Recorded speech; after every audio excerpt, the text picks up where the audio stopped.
Hello and welcome. My name is Sean Lenhart, and this is Savoyards TEACH, a theatrical arts education initiative from the Pittsburgh Savoyards.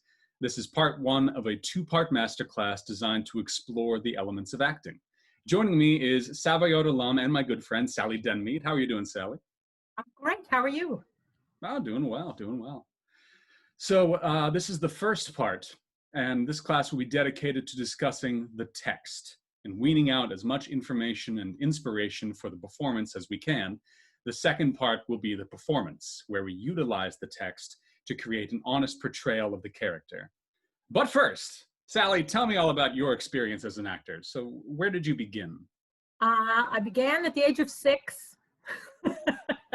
I was, my dad was a teacher, a high school teacher for many, many years. And one of his sort of extracurricular duties was to direct the senior play. And he chose a play that is not really done very often anymore called Once for the Asking. And I won't tell you all the plot, but it has to do with a fairy who will grant you your deepest wish. And you know, with deepest wishes, we don't always know what those are. So this one guy who's the boss, he thinks what he wants is money and power, but what he really wants was to have been his little sister, who got all the love because she was so talented. She could sing and dance, and she was cute and everything like that. So at the crucial moment in the show, he is transformed, and I come out on stage as a pigtailed 6-year-old and say, "You're fired. You're all fired." It's all the show. And then I took a 45-year hiatus from plays. So yeah, my background and acting experience, stage experience, has all been in opera and Gilbert and Sullivan, musical theater, that kind of thing. So it's been really interesting to me just in the last few years to really dive into text again and get into straight plays. I did one a few years ago where there wasn't a note that I sang. I just came out and spoke, and that was new and scary and really a fantastic learning experience for me. Isn't it nice doing a play where the blocking is you sit on that couch, you sit on that chair, and that's it? Yeah, yeah. You don't have to dance. You don't have to, No and now we got to choreography. run circles. I mean, it's still just as intensive, but it's kind of nice when it's like, oh, that's it? But really? Wow, that's easy. All right. So for opera and for Gilbert and Sullivan and whatnot, what sort of training did you receive? I went to, I grew up singing. My whole family sings. So a lot of choirs. And then I got into the high school musicals. And then I also studied piano. And then I went to Oberlin College and got a degree in vocal performance. And so that's been my training. The neat thing about doing Gilbert and Sullivan is that it's this great hybrid of text and music. So you really have to be fluent in both. And I think I got an amazing grounding in that just from doing those shows, because the language is so heightened. You really, it definitely improved my vocabulary. Yeah, GNS is very efficient in its writing. So, I mean, they got to make the point in, a couple of lines, whereas, with a play, it might linger on for a while. Right. So, yeah, definitely. So since then, did you ever take like supplementary classes, acting, voice lessons, stuff like that, just to brush up? Well, I took voice lessons for years and years.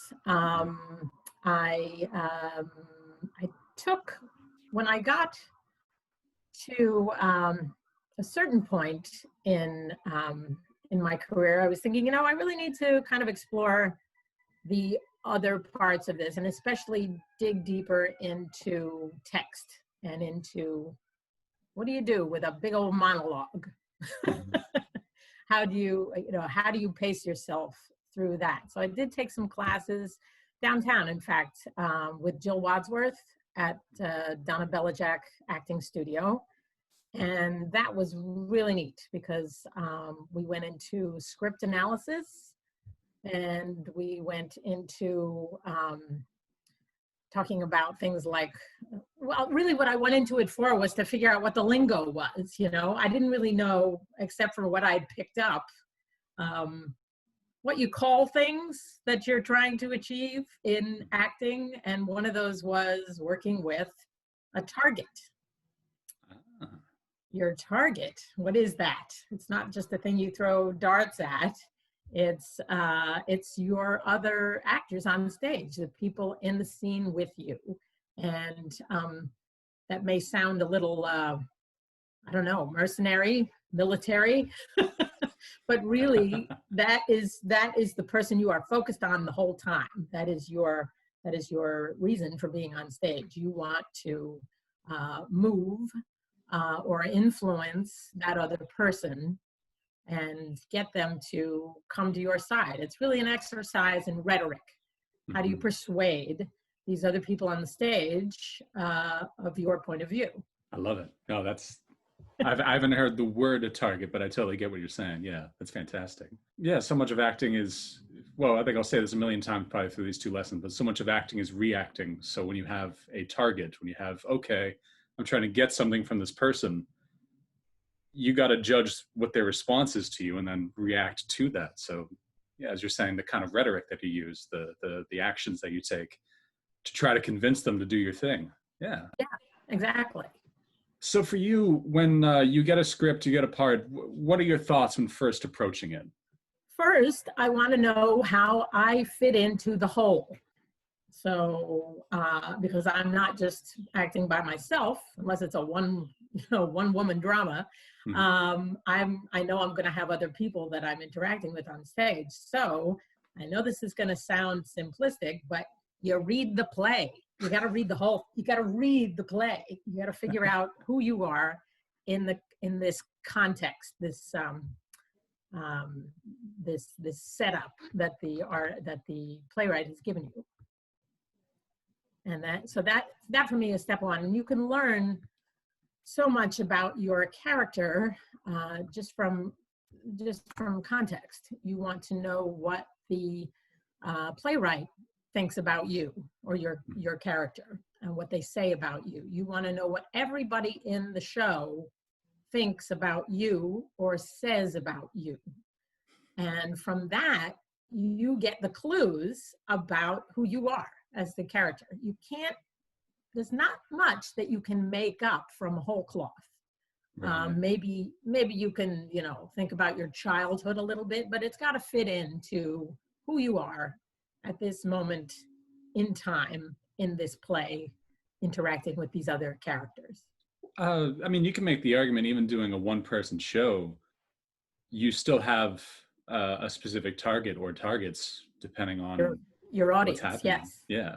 And oftentimes even just doing a monologue in a play, a soliloquy in an opera, just an aria, what have you, just anytime the character's alone and speaking, they might be speaking directly to the audience, sure, but they might be speaking to someone else. Yeah. Or even themselves, and trying to persuade themselves that, I think Iago does that in Othello. He's trying to justify for himself his horrible actions. And so yeah, there's always somebody listening, whether they're visible or not. Absolutely. I think it was Olivier who would say if he had to speak to himself, he would try to talk to his guts. And that was just, it just worked. So, why not try? Yeah. All right. So the piece that we're doing is from the Mikado. It's the character of Kadisha, and it's in Act 2. So without any other context, I just want to have you read the text. Don't worry about acting it. Just speak the words and feel it out. See what happens. Mercy. Had you mercy on him? See here, you have slain my love. He did not love me, but he would have loved me in time. I am an acquired taste. Only the educated palate can appreciate me. I was educating his palate when he left me. Well, he is dead, and where shall I find another?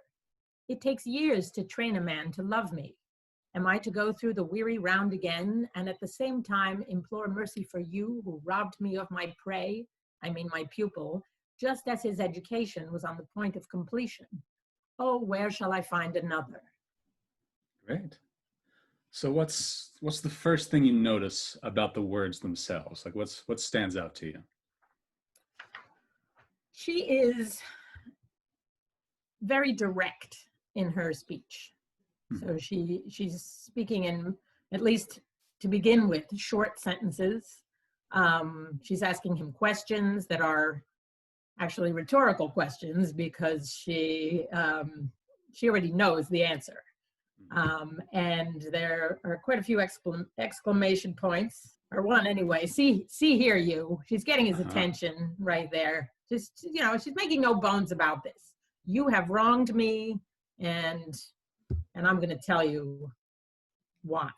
Yeah, she's as you're saying about the rhetorical questions, it's not so much as she's gaining information from him, so much as it seems that she's maneuvering him to an argument or a position. She's trying to kind of get him where she wants him to be. Exactly. Yeah.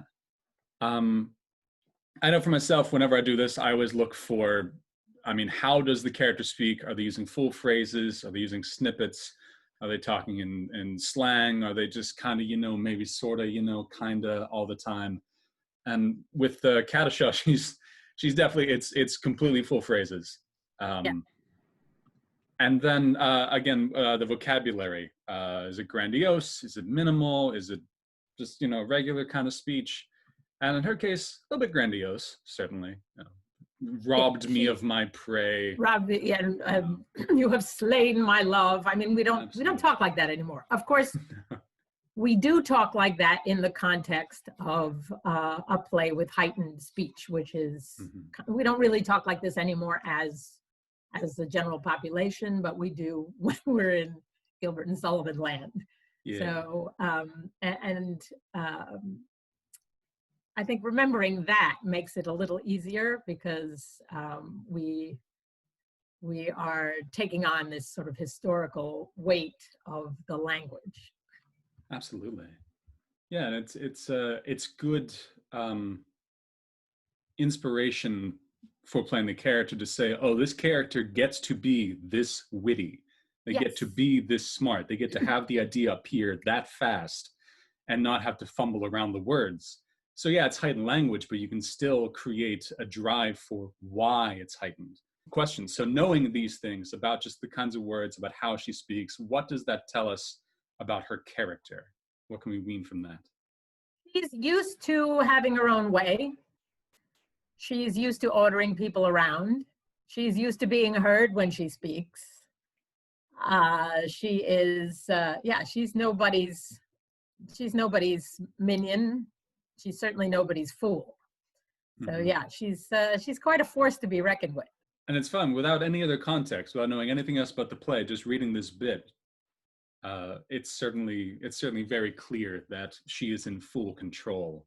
I think it's useful to think of this. Well, you've got to think about the whole scene, really, and just not just your monologue, because you need to see where this fits in. Oh, sure. And just those first couple of lines beforehand gives you an idea of why there's so much octane behind this monologue.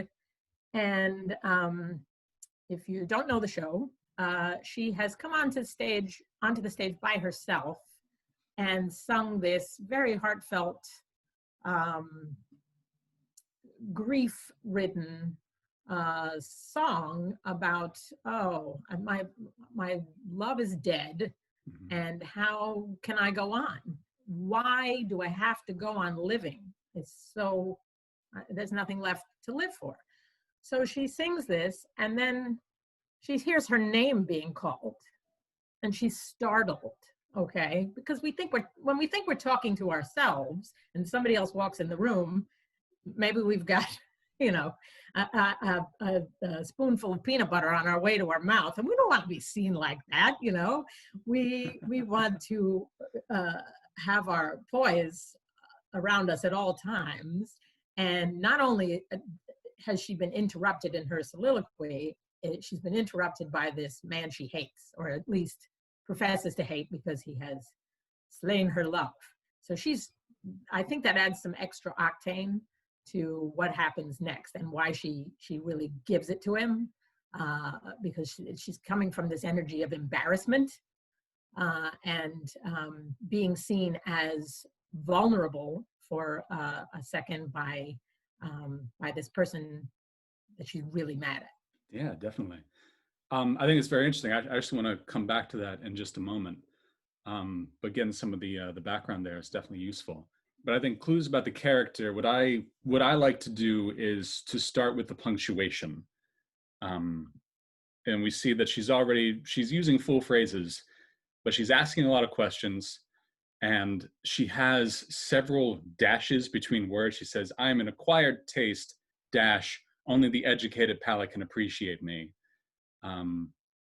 Some interesting little commas here. Am I to go through the weary round again, comma, and, comma, at the same time, comma, implore mercy. So she has a couple complicated thought processes going on. There's two more dashes there, which I think will eventually set up a great joke. And so those things, seeing that will then lead me to see, and I'm always looking for in a character, are there contradictions? And so I think just in her own speech, she says things like, at the same time, implore mercy for you who robbed me of my prey. I mean my pupil, just as his education was the point of completion. She says, you have slain my love. He did not love me, but he would have. So things like that are, I mean, the best things you can do is basically to dig into contradictions in a character. And don't worry so much about justifying it or smoothing them out. The harder that you play these opposite ends of the character, and sometimes just the more sporadic it can be, the greater effect of their whole personality appears on the audience. I think what those tell us is that, she is a person who has at first no illusions, but then great delusions about what she can do. So she knows that she's not beautiful and not conventionally attractive, but she really thinks that she can train someone to love her, which is crazy. So yeah, there's that being batted back and forth like a tennis ball with her. Actually, I think this pushes us towards the given circumstances. So as a term, the given circumstances, an easy way to sum it up is just to say that it's all of the details supporting the action taking place in the story. Essentially the who, what, where, when, and why. But as you were saying, just knowing the story, knowing what's going around it, knowing the context, creates a lot of extra information. As you were saying, she knows that she's not beautiful, but we also know that this is a character who dresses in the richest clothes. Historically, traditionally, she's wearing the gloves with nails on the outside of the gloves, because she just has these efforts at being beautiful and gorgeous, even though she's not. So when you know things like that, when you know that, oh, she was just singing a song, she was being vulnerable, and then the executioner of her love has walked in and then she can turn on a beat, it justifies so many actions when you can look at all of these kinds of given circumstances. For our audience who may not have read the entire play, without having to sum it all up, what can we glean from Cadishaw just from the given circumstances? She's arrived with the Mikado himself. Mm-hmm. And as we can see from a scene earlier in the show, she has a very familiar way of dealing with him. She has, she believes herself to be on a par with him in terms of status. Oh, yeah. She's a noble woman. Yeah. Yeah. She was going to marry his son. She was going to become queen when the Mikado died. Mm-hmm. So yeah, she's got not only a big opinion of herself, but she's got the status to back it up. The story taking place, it's in a small village, somewhere far away from the seat of power in the country and whatnot like that. Yes. Her love interest had left, had tried to escape from her. And so she's tracked him down. But then it's also good to know specifically that in this moment, she and the person she's speaking to, they're alone. They're not in a crowd. Yes. They're not surrounded by extra people. It really is just the two of them. And so using these things, we can also discern, like, why are they there? Now, she was there by herself at first, and this guy has come on, so that might have changed her purpose for being there. Yeah. But, why was she there in the first place? Being alone, I should ask. Yeah, she has come on to grieve. I think the adrenaline of the previous time we saw her in the opera I think she's kind of topped out with that adrenaline. She has, I think, been supervising well, not I think, but from clues that I got from the play, she has been off supervising the torment that these characters will be subject to in the latter part of the opera. So she's come on stage, and I think she's got a moment alone to just go, and let the fact that her lover has been killed sink in. So she sings that song, and she is just kind of coming off of that more subdued energy when this other guy comes on stage, Coco. Yeah. So yeah, she has come on stage to just be by herself, and then she's not allowed to be by herself. But it's interesting that she doesn't try to escape. No. Yeah, this guy has come and interrupted her space, and she's not like, oh, I better run away, or, oh no, I'm so embarrassed. In fact, she turns it around on him very quickly. As we often do when we're embarrassed. Mm-hmm. We hand it back. Yeah. And that tells us a lot about her. She's not bashful. She's not being chased. No, she's not. So I think it's fun with the given circumstances, because it says so much about the character that if you were to change any one of these things, a person could still say the same words, but they would take on a whole new meaning. If she said all of this to him while they were surrounded by people, if they're in the village square, the whole village is outside watching, and she's asking questions and she's accusing him and she's essentially prosecuting him at that point, it's a very different energy than when they're alone. There's less of a performance and more of an honesty to what she's saying, I think. But at the same time, like what you were saying, that she had just been vulnerable and this person has come upon her and now she's confronting him. She's almost performing again in that she has to resume the appearance that she had been attempting to give to him, to everyone. She needs to go back to being noble and whatnot. Or maybe not. Maybe this is just her true self and she's being very vulnerable in confronting this person. So the given circumstances definitely give the actor a lot of choices about where to go. Yeah, and I think she is, she's very straightforward with him. I mean, she says things like, he did not love me, and he would have loved me in time, and how am I going to find another? It takes years. She is honest with him. Mm-hmm. Even though she's reprimanding him. Yeah, it's interesting. She's honest with him. She's honest with herself. Yet at the same time, she still believes it possible to train a person to love her. It makes me wonder, has she done this before? Oh, I think she's done this a number of times. And I think the results have been pretty much the same, except that maybe somebody, in this case, somebody else has slain her love. So this is what I love. And oftentimes with the Pittsburgh Savoyards, roles will be double cast. So you'll have two people on different nights playing the same role. So a choice like that to say, oh, she's done this before, she's molded someone to be her lover before, might be a choice that you make based off of the given circumstances. But somebody else might say, no, she's never done that. In fact, this is her first time. Using the same given circumstances, because this is not a fact that is specifically stated in the story. So using what clues, what evidence you can gather as an actor, it's always really helpful to do the work, to read the story, I've often been taught, read the story once through, don't think about your character, then read it again from your character's point of view. because you want to be even. You want to have as much evidence to back up your choices as you can. Yeah. But it's perfectly reasonable for two people to come to entirely different points of view about a character using the same information. And I love that. I think Yeah. that's great. Yeah.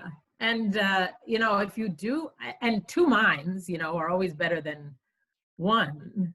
Mm-hmm. So if you see some things that someone else hasn't and vice versa, that just makes things richer for you both.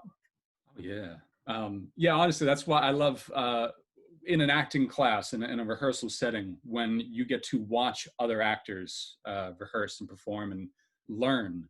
Because sometimes when you're in the spotlight, it's hard to gauge, you're analyzing yourself, you might be self-conscious, you're listening to the notes, you're trying to figure out how to apply it. But if you were sitting off and you were watching somebody else learn, oftentimes you'll gain different lessons, but you can also see what sticks. And it's always okay for the actor learning to fail. There's nothing wrong with that. There is no such thing as failure, really. There's so much to learn from trying to apply the note and not being able to do it, because you're just checking choices off the list. You're going, that one didn't work, that one didn't work, but I'll find the choice that did. And even for people watching, they're going, oh, I wonder if she tried this, or oh, she keeps falling into the same pattern. And that's something that the person doing it might not notice, but someone observing would. So these kinds of classes in particular, and in a rehearsal setting, getting to watch someone else do roles, really is the best way, I think, to learn how to act. Yeah. Yeah. Going over our thoughts about the character, going over the given circumstances, these are all of the things that we can discern just from having read the play. So I think now the next exercise are discovering the beats of the story. This is more like the homework of the actor oftentimes. So a beat is essentially a change in the action a character takes. There's a lot of ways to describe a beat, but that's the way that I'll use it for right now. So a beat is usually supported by the text. So I'll give an example. In the very first line, she says, "Mercy, had you mercy on him?" She asks this question. Beat, see you here. Because she goes from asking a question to directly telling him something. And even then, see you here with that exclamation mark, it's energized. So there is definitely a transition of energy. So what the actor is doing has to change. What do you think about the beats? What was your thought about that? I like to, when I'm looking at a script or a longer speech or even a whole scene, bust it up a little bit into individual lines if they're all kind of running together, and see if there's a verb or a need. So you can break it down, the motivation for each sentence, each thought, into things that the character either must do or needs. And to look at that makes it a lot easier to figure out where you want to go, or what choices you can apply to each part of the speech. So I actually did that for this speech. Nice. And yeah. I took just the first two things she says. Mercy, had you mercy on him? And I thought to myself, what does she need there? And she says, mercy, had you mercy on him? If we put that in our sort of psychological language, she's saying, I must turn his words against him, or I must point out the irony of his request, because he's asking for mercy. He, of course, didn't give it to the person who was her lover, and she is sticking that to him. So that it kind of gives you the octane behind those words. When she says, see here you, what is she doing there? She needs to command his attention, okay? And the more I think the richer vocabulary you have of verbs that go through there, because you can't say, I must show him this, or I must be this. You can't be something. You have to do something on stage. So if you can, if the richer you can make those verbs, the better able you are to figure out how you feel about that thing, and the better you are able to portray it. Absolutely. I think. Absolutely. Yeah, if I can build on what you're saying, that's absolutely right. When you identify where the beats are, you still have to find something to play. Yeah. And so the best thing to play is a verb. We'll get into it in a little bit, but generally we want to avoid trying to play an emotion. But you play a verb. And even then, there's no such thing as, so to speak, a bad choice. There are just stronger choices. So as you say, if you're going to show him, that might not be specific enough. How are you going to show him? Is there a synonym for showing him? You're going to instruct him. Oh, okay. You're going to punish him. And essentially, the way you do this verb could be different every time you do it. Yeah. But that little motivation for what it is that I'm honestly trying to do. If someone has a pen and I need to get that pen from them and I decide I'm going to beg for that pen, as an actor, as a human being, I can beg. So I can say whatever the lines are and I can beg for that pen. And if that doesn't work, then I can threaten for that pen, whatever have you. And it's just what works, what is successful, the word I like to use is what resonates with the actor. What do you enjoy doing, you know? And it's kind of fun then as a like a guilty pleasure. There are times when the choices you make can be things you would never do in real life. Yeah. You know, if I'm trying to get a pen from someone, I might try to kill them. I would never actually kill anyone. Now I'm going to say these words. You've taken my pen, but I'm going to say it to try to kill them with those words. It won't be successful, but it's motivation. So things like that are fun. So let's go through the speech then. Let's find some of these beats and let's identify some verbs. You were saying had you mercy on him here.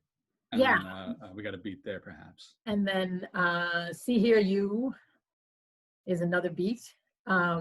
You have slain my love. Very straightforward sentence right there. She's truth telling right there. But he would have loved me in time. So there's the flip side of that, where she's sort of pleading her case as if before a jury. I'm an acquired taste. Only the educated palate can appreciate me. So she's like Perry Mason right here. She's kind of laying it out for him. This is what would have happened. Well, if I go back to the previous line, it has the word but, which, I mean, 99.9% of the time is always going to be a beat change. Yeah. You can't say something and then say but and maintain the same choice. I was going to the mall, opposite. But it was closed. Right. It doesn't have the same, you're literally, it's a beat change. You are changing what it is you were saying. He did not love me, but, and now you've got somewhere to go. So as an actor, always look for buts. Yes. Yes. Butts all around. Ors also most of the time. Ands are also important, but for a different reason, but mostly butts. Yes, sorry, I'm a connoisseur of butts. So to continue on, you're saying I'm an acquired taste. Only the educated palate can appreciate me. That dash there, perhaps, as well, is a good beat change. Yeah, I think it's maybe not as strong a beat change as some other dashes in this, but she is, it's kind of a way to bump up her status right there when she says that. So I'm an acquired taste.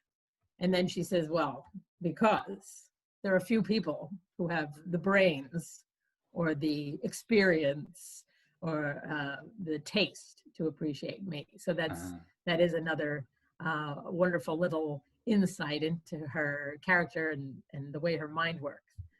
So if we were to look at that beat, so to speak, logically, like without the benefit of getting to act it out and feel it out, what kind of verb would you want to put there? I'm an acquired taste. you know, I'm an acquired taste. That one is it's subtle. Let me think about it for a sec. Mhm. I'm an acquired taste. I must something my status. I must. I'm going to throw out exemplify. I must. Illumine.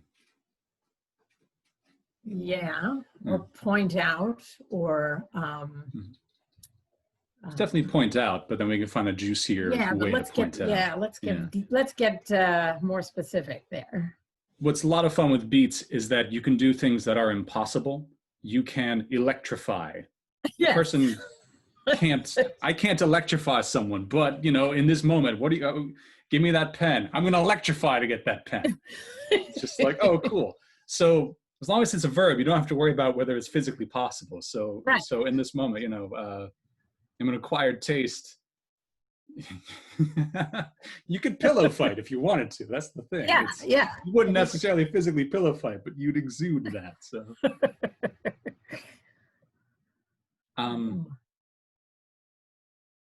show off, ruminate. I'm getting like culinary things. Like I wanted to sniff, kind of. I wanted to.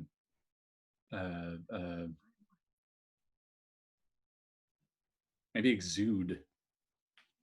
Exude, I like that. Yeah, we'll stay with exude for the moment. So we got exude. I'm an acquired taste. New beat. Only the educated palate can appreciate me. What about that one? What do you think that changes? I must. Yeah, I'm still coming back to that. Reassert. Sure. Because I think she's allowed herself to be a little vulnerable, and this is where she really gets back to her earlier status. It's an interesting spot because in performance, I think that it might rely on the response that she gets from the person she's speaking to. So it leaves exactly what the response will be a little open to the moment, to the improvisation at that point. She's saying, I'm an acquired taste. And I think she's expecting him to agree. And so if he doesn't, then, you know, she might be demeaning him, going, oh, well, only the educated can appreciate me. Or she might be laughing it off. Oh, you're dumb. Only the educated, you know. So there's certainly room for choices, but that is perhaps a good spot to make sure that we're looking for the response of the other actor. We're not deciding perfectly ahead of time what this should be. I mean, now as an exercise, we're definitely deciding just so we can discuss it and learn how to do it. But overall, you always want to leave yourself an inch. So I was educating his palate when he left me. Well, he is dead, and where shall I find another? So probably a beat change at well, he is dead. Oh, absolutely, yeah. There, I think she's just saying to herself, I must accept reality. That's the way it is. I can't change that. But her next, now we have an and. We have a comma and an and. So here's our other beat change. And she says, and where shall I find another? It takes years to train a man to love me. I think that's where she's really letting her frustration come out. So I've written down, I must air. I need to air my frustration. That's where she gets a little more real again. She was a bit grandiose a couple sentences ago, and here she's just a person who's been thwarted yet again. Absolutely. What's interesting is that I think you're saying, well, he is dead is probably one beat. And where shall I find another? It takes years to train a man to love me. That's probably the same beat, you know? Yeah, that's the same beat. That's how I see it too. But then we have a period here. Am I to go through the weary round again? And then we've got that and comma. So there's we definitely have to keep that beat as just the discrete, am I to go through the weary round again? And I think that's where she expresses her despair. I need to express my despair. She's, yeah, it's gone from frustration to this feeling of. She might not, we don't have to worry about the emotion of despair, but she could be despairing at that point. She despairs. Right, because she's just looking at this long road ahead of her where she's got to just do it all over again. And for what? Talking about the ands. Because if we need to have a beat change, we can, but sometimes ands are great for magnifying whatever that beat is. So if we're going to despair, am I to go through the weary round again? And now, despair times 10, if you will. Or we can sometimes put, I forgot, it's an adjective or an adverb. I'm sorry. I want to say it's an adverb. We can quickly despair. We can gloomily despair. We can throw something with an ly at the end, basically, to modify, to make our very specific beat anyway. So ands are also good for keeping the same idea, but just refining it, making it even more intense. Yeah, I think those ands are kind of where we see the inner monologue at work. Because we see the person has definitely had a thought that was faster than their speech, and then they're thinking about it, and then they're going to say it. And she does in this next line. And I'm going to implore mercy for you who robbed me of my prey. I think that's where she gets angry again. So she must express her anger there at Coco's request. Remember that request that he's saying, have mercy, asking for mercy earlier. And this is where she gets back to addressing why he's there. So, but then this is a neat section of the monologue, because she says, and at the same time, implore mercy for you who robbed me of my prey. That's an interrupted thought, because the next thing there's a big old dash there. And she says, I mean my pupil, just as his education was on the point of completion. So if we take out the words, I mean my pupil, that sort of dash phrase, the phrase between the two dashes, that's all. I must express my anger at Coco's request, but that I mean my pupil in the middle there, she's lost some poise there. Okay, that was a Freudian slip, and she needs to recover from that by just saying, oh, this is what I meant to say. So I mean my pupil is that spot where she breaks the thought and needs to recover her poise. So that is a neat spot right there. And I think it needs to be played like she was just going to say, rob me of my pupil. But the words that came out were prey. So yeah, there's a bit of she gets a little tripped up there, but her with a quick recovery, but it was still there. Which is why it's so wonderfully funny to the audience. And then that brings us to our last line, oh, where shall I find another? And you can choose as the actor, who are you directing that line to? Is it to Coco? Is it to the audience? Is it to the universe? She's like to the gods. Or where shall I find another? So who is your target? Who is your target there? I think it's fun because that stands out to me as perhaps the only question she doesn't definitively know the answer to. That might be an actual vulnerable moment where she wants his help. That might be her cornering him even more. Because what he says after that is, take me, essentially. He's putting himself in her lover's place. And so then her response to that can either be actual surprise or feigned surprise. Maybe this is exactly what she wanted, but she's playing coy. Maybe she Exactly. had no idea. There's so many choices that you get to make. Yeah. Yeah, this is great. And I think it's fun because there's never a wrong answer necessarily when it comes to beats. If as an actor you need a beat in the middle of a line, if you were to say at the same time, implore mercy, beat, for you who robbed me of my prey, beat, I mean my pupil. If you need a beat there, if that's what's happening, if that's what you feel, go ahead. At the same time, if you are finding success playing one beat over several lines, over an entire paragraph, if that works, then that's okay. Exactly. Yeah, you don't have to change beats if it's not really felt in the Absolutely. dialogue.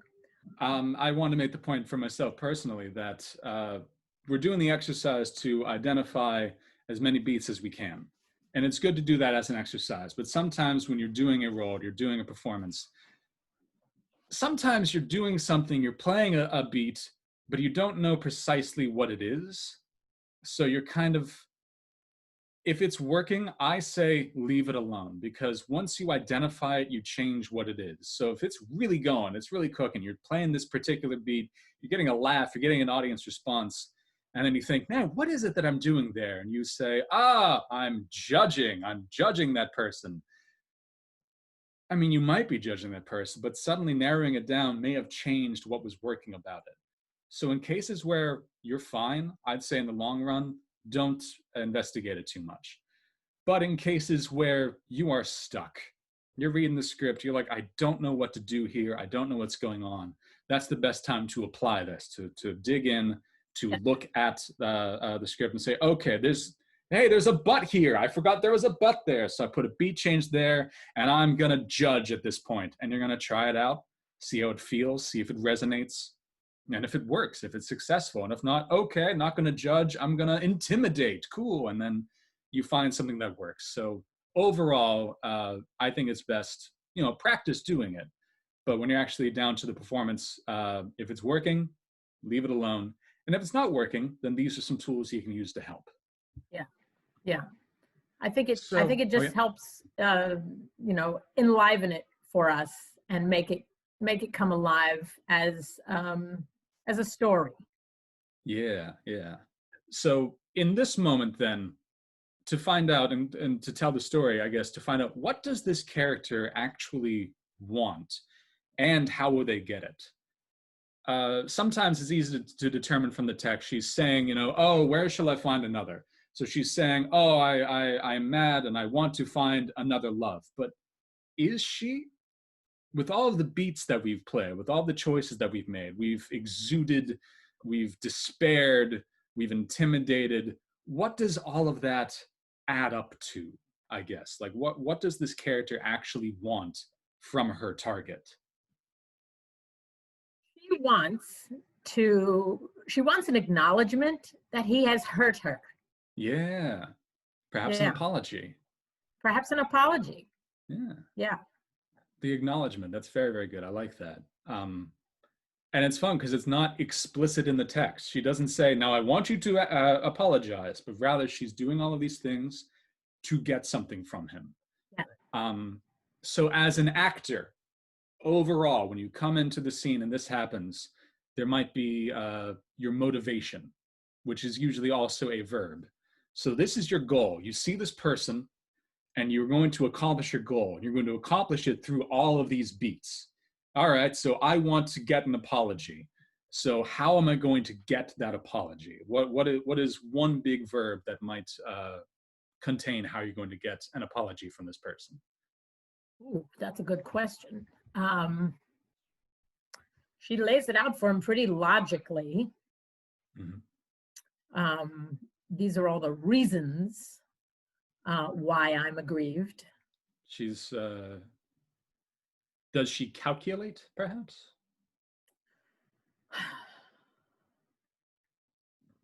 Or like in a legal sense, in making her case, does she? Yeah, she might manipulate.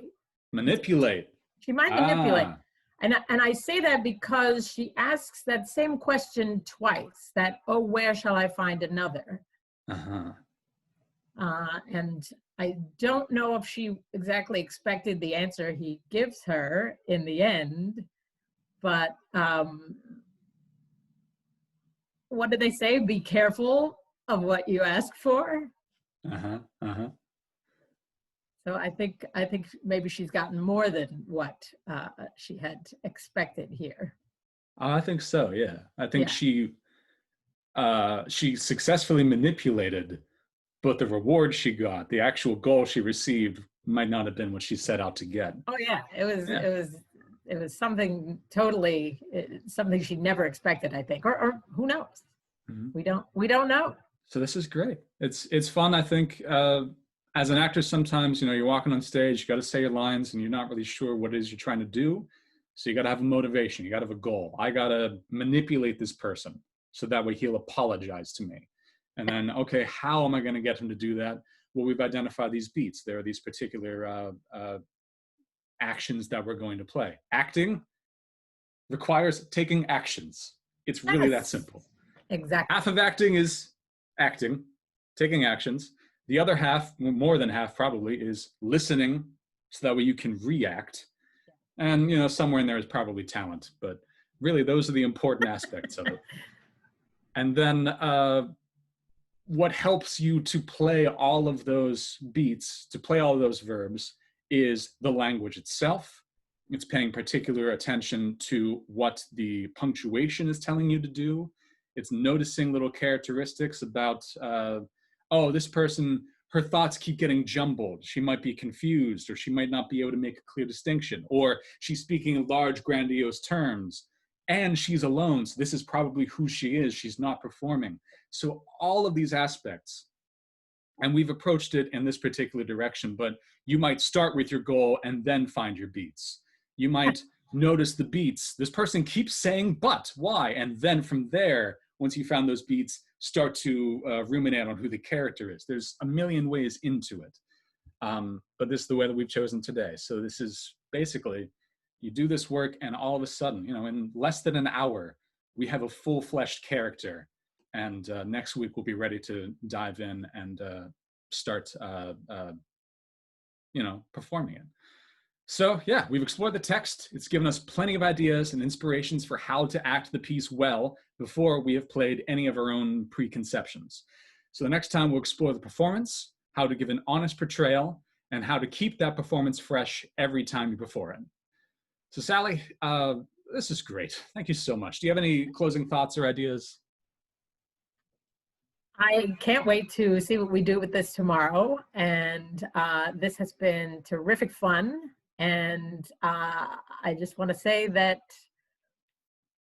you can learn a whole lot by doing. And really, if we can think of the shows that we do, if we're involved in a show, that's like a 6-week intensive course. Yeah. In watching your fellow actors and listening to your director. If you can come at something like that with your mind open, your eyes and ears open, you will learn a tremendous amount. And Absolutely. it's all learning, all of it. Every time we immerse ourselves in this, we get more. Yeah, there's definitely a lot to study in the craft of acting, but the best way to do it, I agree, is to do it. Yeah. And so what's nice is that, if you're doing a show, there is a deadline, there is a performance. So sometimes having just being in a class, being in a workshop of people, it takes the edge off that you are allowed to fail as much and as often and as hard as you can, because your final product doesn't have to make a profit for a company, or it doesn't have to you won't be embarrassed in front of people. It's a great place to safely be embarrassed, to safely fail. That way you can succeed in public. The verb is play. Play. We're playing. Yeah. Well, Sally, thank you so much. Thank you so much for partnering with me, and thank you very much for all of your experience. And it's really quite great. I'm very grateful. It's been a pleasure. Thank you. So my name is Sean Lenhart. This has been Savoyards TEACH. If you like what you saw, please leave a comment. We are working hard to provide more classes and content for you, and we need your feedback. We want to know what you want to learn and how you want to participate. Aside from acting classes, we're working on providing more classes in movement and dance and ballet, voice lessons for actors, acting for singers, kinds of things. So we're putting a lot of effort in, and we want to know what it is that you want. So let us know what you're excited to see. Thank you very much, and have a pleasant day.